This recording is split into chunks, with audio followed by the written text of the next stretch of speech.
Alrighty then. So yeah. I already told you guys I was gonna start a new series. So yeah, this is part one of what if Deku was omniscience and was in fairy tale. Now, first of all, one thing I'd like to make clear, the reason why I did not give him omnipotence as well is, well, let's be honest here. We don't really need power if you have brains. Either way, if you have brains or bronze, you could still be considered the strongest. Like shit, let's be honest here. You have a big brain, you're smart as hell. You're still gonna find a way to become the strongest person. Whether it be physically, you're already strong mentally. Now you could be strong psychopathically as well, or you could just be strong when it comes to, well, different things. Medicine, creativity, and many shit like that. So you don't really have to worry if you're like omniscient. Then there's omnipotence. Well, obviously strong as hell. You don't have to worry about how much weight something holds or anything like that. You can just punch through something if it's gonna hurt you or anything like that. But let's be honest here. You're gonna have to train your control over that. So yeah. Secondly, there's one more Omni, but we don't talk about that Omni. Why? Because of personal reasons. I don't talk about that Omni for personal reasons, and I don't plan to talk about it. Alright, so yeah, you could search it up. There's omniscient, there's omnipotent, and you could search up the other one. Alright. So, anyways, how this is gonna go. Alright then, let's start this off. And so in this one, the only person that knows Deku is Bakugo. Alright, is Bakugo and All Might. So yeah. So basically, All Might still told Deku that he can't be a hero like normal and shit like that. But this, like, Deku gets transferred on his way. Well, so normally if you're gonna isekai somebody, you'd use Truck-kun, right? You'd use Truck-kun. I don't use Truck-kun. I don't use that menace. But there's another menace. Knife Sun. That menace created Rimuru. If you know who Knife Sun is, you know who Knife Sun is. If you don't, I feel sad for you. But you're also lucky at the same time. Must pay attention and be wary of Knife Sun and Truck-kun. Pure menaces to society. Oh! So, anyways, on his way back, Deku, let's just say he walked early. Instead of turning to Bakugo and shit like that, he just stayed there and listened to Bakugo. Bakugo still bullied Deku like normal and shit like that. So, basically, when Deku was going, he got tackled by All Might. And you see where this is going, don't you? Yeah. All Might body slams Deku into the wall and completely splats Deku. Yeah, so Deku dies a tragic death by the hero he once knew as All Might. You know what? I'm not gonna do Deku that dirty. You know what?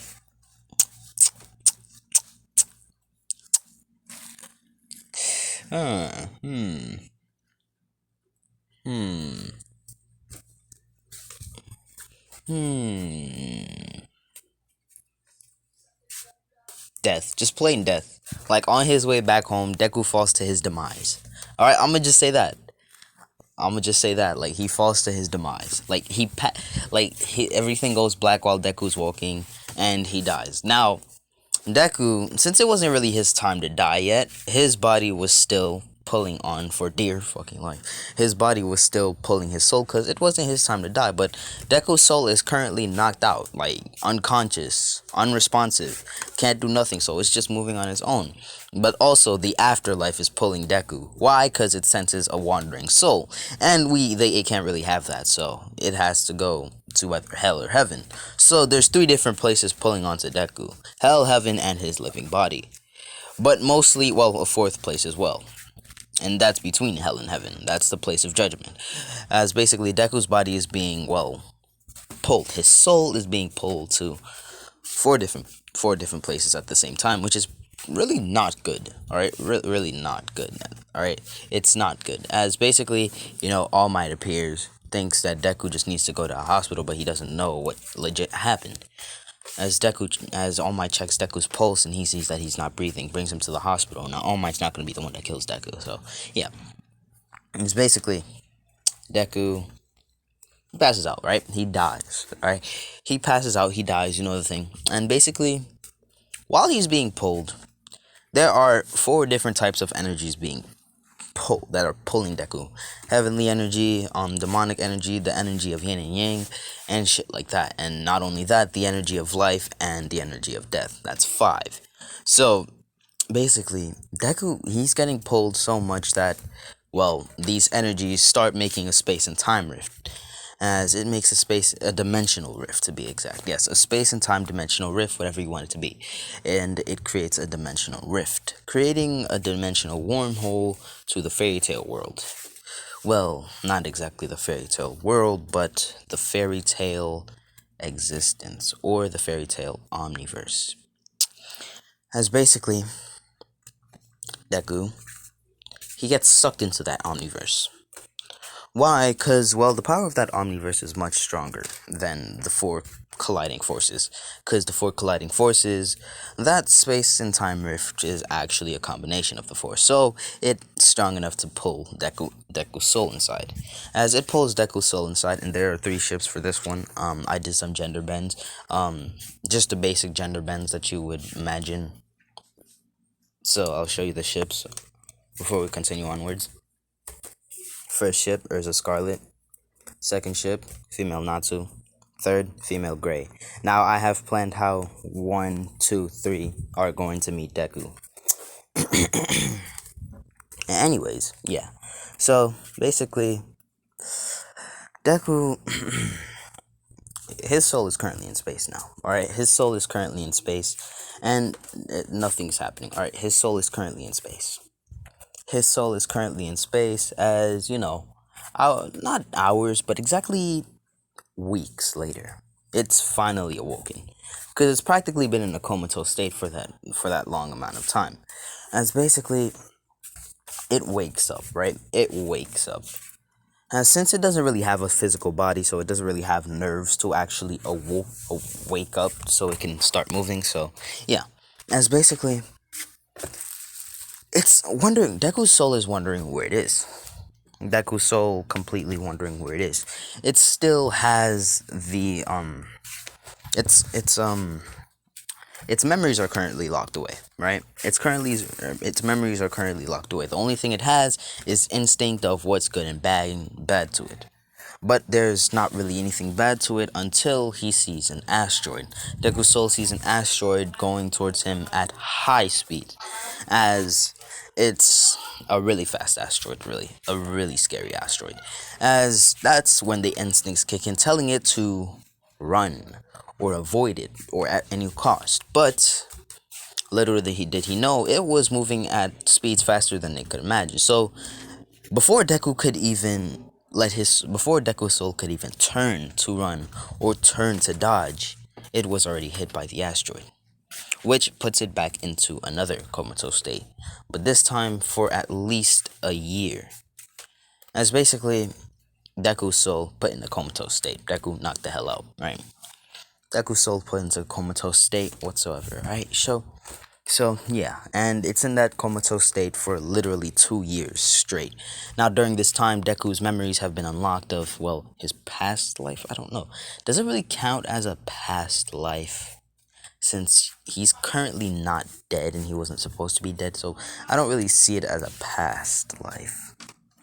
Who knows? It's basically Deku. He wakes up, right? 2 years later, he wakes up. And it's basically, he has all these memories, right, in his head. The memories are just flowing through his head, non-stop, non-ending. As basically, Deku, he's questioning his who he is, what he is, and shit like that, wondering where the hell he is. That's when he realized that he's a soul. As Deku's wondering, what? But I was only 13. That's when Deku realized, with that enhanced smartness in his brain, his big brain, he deducted that, well, he wasn't supposed to die. Either something or someone or three colliding energies created something to get him to this world, he doesn't know how to get back. Well, he does, but he does not know when he'll be able to get back. So, Deku decides he'll just stay in this world and just, well, watch from the sidelines. He won't really get involved unless he really has to. So, Deku, you know, over the years, like until Deku is 4, like Deku, he's been getting memories constantly. All right, omniscient is when you have infinite knowledge from the past, present, and the future. So he has memories of this world's past, present, and future. So any existence he goes into, he gets the memories of its past, present, and future, and he will continue to get the memories of the knowledge of those existences, even if he's no longer inside of those existences. As long as his body, his soul, as long as his soul was inside of those places, he'll still get the knowledge. But there will only be two places that he gets the knowledge of: the fairy tale world and the My Hero world. So basically, that's what it is. So basically, Deku, for 2 years straight, he's been trying to build up his body. He's been trying to fix his body for 2 years straight. Now, Deku, he's fixing his body not to have a body that's already grown. No, he's trying to go with the evolution, the growth cycle of a regular human being. So his body starts off as a baby and shit like that, 2 years old and shit like that. As basically, yeah. So Deku, he's able to walk. Now, Deku, he knows about magic. All right. Now, Deku, let's just say supposedly he was supposed to be in the womb and shit like that, but Deku was able to survive outside of the womb. Why? Because of Deku, he knows about life magic and shit like that. So Deku, he's manipulating life magic, keeping the body alive, sustaining its existence and shit like that. So Deku's making sure that his body is not dying whatsoever. Now, Deku did not really imagine his old body. Actually, he didn't care about his old body, because he felt that his old body was kind of vulnerable and shit like that. So he created a body for him that's perfect for, strength, knowledge, and shit like that, and able to contain the memories without it giving him constant headaches every time he receives new knowledge. Not only that, it's able to at least be perfect for mobility and stealth. So, yeah. So speed, strength, agility, dexterity, shit like that, his body is able to handle it. He made a perfect body like that. Now, let's be honest here. If it were any human trying to create this body, no human would be able to do that. Why? Because, there's always going to be that one hardship, and it's probably going to be stealth. Yeah. So, basically, Deku makes that body, alright? He makes that body, but unbeknownst to him, his hair started turning from white to black. Well, yeah. The outside is black, but the inside is, white. So, Deku, he sees this and he says, right then. As you know, Deku, he wears a komodo. Shit like that. Traditional. Yeah, I don't think it's traditional in Japan or China. It's mostly seen in festivals, so I don't know if I should say traditional. Hey, if there's any Asians out there, is it okay if I say traditional? Cause I'm kind of confused.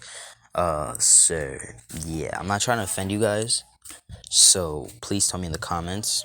So Deku just puts on the kimono. I'm not gonna say traditional unless I get the confirmation from a Japanese, Chinese, Korean, shit like that. Any Asian person, to be exact. So yeah. So basically, Deku, he basically makes it for himself, and he decides that he's gonna let his body just sit here around in space and just suck up the different magical energies, as his body just does that. For the whole 2 years, his body is doing that, and he made not clones, but he's able to regulate his strength. He's making an output of his strength. He's outputting his powers, like fire and shit like that, just so he does not go overboard and possibly lose control of his powers. So he does that to keep control of his powers. And he's practically continuously using his powers in many different ways. Since he has the ability to, use at least over 100% of his brain, practically infinite percent of his brain, he's able to do more than just multitask with just one or two things. No, he's able to do things like multitask over the whole, existence. of fairy tales, so he doesn't really have to worry about anything. So basically, Deku, you know, he's watching. All right, he stays watching. He doesn't stop watching. He watches and he sees, well, Urza's situation. Yeah. Yeah. So he sees Urza's situation, right? As basically he sees the slave Urza and shit like that. As basically, you know, Urza still loses the eye and shit like that. As you know, she still gets freed and shit like that. But like before she meets the human version of the Sky Dragon, yeah, I forgot her name. I only know Igneel and Acnologia for right now. So yeah, I'll probably search it up. Probably. And it's not because I lose, like, I'm forgetful. I just don't have the patience to search it up. Too lazy. And it's basically Deku, you know, he goes down. And even though he said he wouldn't interfere, he won't really interfere with it. He's just gonna help her out. Now, Urza, you know, she's currently starving, right? She's currently starving, she's hungry and shit like that. She still has the missing eye. Deku doesn't want to expose his assets, so, you know, Sun's not gonna heal her. But, you know, Deku, in his 4-year-old body, tiny 4-year-old body, he goes and, you know, well, takes, he goes and takes Urza when Urza's about to, well, pass out. Urza's about to pass out. Deku, you know, puts some water in his hand. Well, no, just floats water and puts it into her mouth for her to drink. As Urza tastes the water and she gets up, her lips were really dry too. Yeah. Did you know that your lips get dry because you're thirsty? So if your lips are currently dry, I'm gonna need you to pause this video. Like legitimately, I'm gonna need you to pause the video right now. Go get some water. Enjoy that shit. Enjoy that water. Enjoy that shit real good. Alright then. You good? You drank a lot of water? Alrighty then, let's continue. It's basically, you know, she drinks the water, she enjoys it, as basically Deku brings out like some food. Space magic, creation magic. Comes in really handy, as basically he gives her food. And she enjoys the food and she asks, Mister, who are you? As Deku says, don't worry. We'll probably meet in the future, as, you know, he leaves. He respectfully leaves after telling her the direction to, well, not the city, but where she can be healed by the Sky Dragon. As basically, yeah, she listens to him since, well, he was kind enough to give her some food and water. So, yeah, that's kind of what happened. It's basically, yeah, the phone is really low right now. Let's see how far I can go. It's basically Deku. He does that, and for another year, Deku does not, like, for that whole year, Deku decides to make clones to, well, control, to do many other shit, like spar with each other and shit like that. So yeah, it's basically Deku. That's when he sees 2 different scenarios, as basically Deku, he sees 2 different scenarios and he doesn't like it. One is Igneel leaving Natsu. 2 is Gray's mom dying. As basically, I forgot that nigga's name. The silver haired nigga. But I don't care. Yeah, I give no damns. As basically, you know, first he goes to Gray, cause, well, Natsu, he was gone for a day, while Igneel just dipped. Deadbeat dad. Yeah. It's basically, yeah. Well, dad, but not exactly dad. As you know, he goes to Gray, as basically Gray is over here crying. As you know, Deku, you know, he taps her on the shoulder, and you know, He hugs her and she cries in his arms and stuff like that. As basically she notices that, well, he's her age and she's wondering how the hell is he surviving in the cold. And she asks that, but Deku says, I'm an ice magic user. Completely capping out of his ass, since he knows he can use every single sort of magic, even that which has not been, well, completely used by others. So he's over here capping out his ass. It's basically he he hugs Ray and he says, Gray, don't be sad that she died. Just know that you have to live up to her expectations and be a good person in the future. Completely not, like, he legitimately did not tell her his name, but she told him his name. As basically she smiles in this and says, yeah, I'll become the best ice wizard. As he says, yeah, do that. And Deku goes back and waits a whole day for Natsu to come back and see Daddy left. Daddy, why you leave me? It's basically, he goes while Natsu is crying, as he goes to cheer up Natsu. As he cheers up Natsu and shit like that, as basically he tells Natsu not to worry about Igneo. He'll probably see him in the future, knowing full well what's gonna happen in the future, and wheezes while saying, like, the whole thing. Like, he has sadness in his voice while saying he'll probably see him in the future. Because let's be honest here, we all didn't like what happened to Igneo. I most certainly did not enjoy what happened to Igneo. The amount of time, like, the moment I saw Acnologia do that to him, oh, all hell would have broke loose in my house. But, I was able to contain my composure. Yes, I was calm. No hell broke loose. That's a good thing. So, yeah. So basically, Natsu says I'm be the best Dragon Slayer. Not Fire Dragon Slayer, the best Dragon Slayer. And we know full well that he is the best Dragon Slayer. So, I'll probably do a what if after this, where Deku has the fairy tale, has all of the Dragon Slayer abilities. Oh, that shit would be fun. Fun as hell. So, basically, Deku, he does that. Alright? Deku, he goes, and, well, goes back to where he is, as, he sees Makarov getting the two of them, and he says, that's good. As, he goes back to where he was. Small cottage, small house floating in space. Nothing special, just a small house floating in space. Not caring about anything. Yeah, that's kind of how it is. Now, will I be going through everything in Fairy Tail? I'm be honest with you. Not the minor parts, but the important parts, yes, I will. So, not exactly all of them, but some parts nonetheless. So, I will not be getting to the actual story now.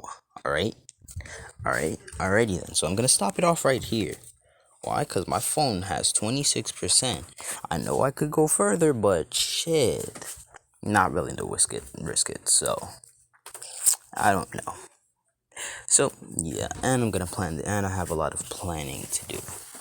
Because I was really hoping to do what if,